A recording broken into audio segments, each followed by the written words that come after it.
Pihak Polda Metro Jaya menggerebek kantor penyedia jasa pinjaman online atau pinjol ilegal di kawasan Jakarta Selatan dan Jakarta Barat. Ada sebanyak 11 orang yang ditangkap oleh pihak kepolisian.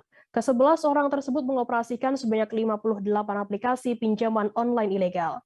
Kabid Polda Metro Jaya Kombes Pol Indra Sulpan mengatakan hal tersebut dalam konferensi pers pada Jumat 27 Mei.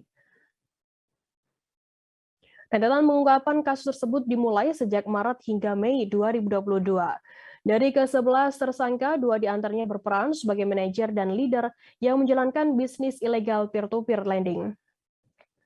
Keduanya berinisial DRS yang merupakan seorang perempuan berperan sebagai leader, sementara tersangka satunya berinisial S berperan sebagai manajer. Indra mengatakan sementara 9 tersangka lainnya berperan sebagai penagih atau collection. Mereka berinisial MIS, IS, JN, LP, OT, AR, FIS, dan kemudian T dan juga AP.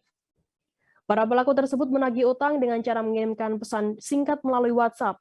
Kesembilan penagih ini bertugas untuk mengirimkan kata-kata tak senonoh dan pengancaman kepada nasabah. Selain itu, mereka juga menyebarkan data diri dari peminjam saat menagih.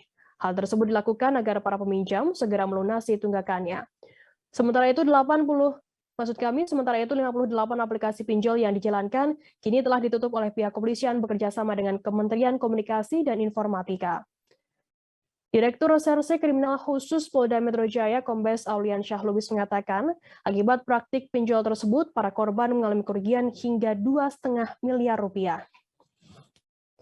Atas perbuatannya, 11 pelaku itu dijerat dengan pasal 27 ayat 4 jangto pasal 45 ayat 4 dan atau pasal 29 jangto pasal 45B dan atau pasal 32 ayat 2 jangto pasal 46 ayat 2 dan atau pasal 34 ayat 1 jangto pasal 50 Undang-Undang Nomor 19 Tahun 2016 tentang Informasi dan Transaksi Elektronik.